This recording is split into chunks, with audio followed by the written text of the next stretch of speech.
We live in a chaotic world, and conflict can be exhausting. Are you looking for a different set of skills to build bridges in your communication? This workshop is for you. We'll learn nonviolent communication and conflict resolution skills, and today I have 3 examples to demonstrate what it looks like in real-life scenarios. Example 1.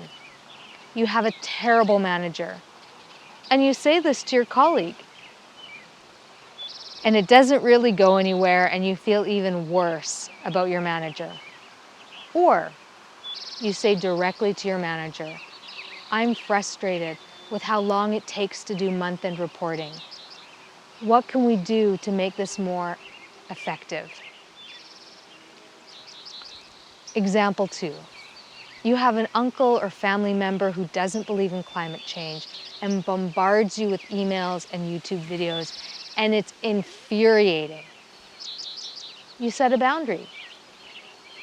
It's obvious we have different views on this. It's obvious you get your information from a different source.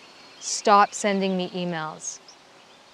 Thanks in advance for respecting my wishes.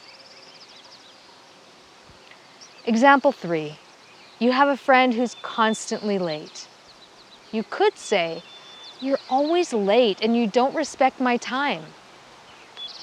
Or you could say, I'm noticing that we have a different sense of timing, and I'm wondering if next time we meet, you can text me when you leave your house so that I can arrive at the same time you do.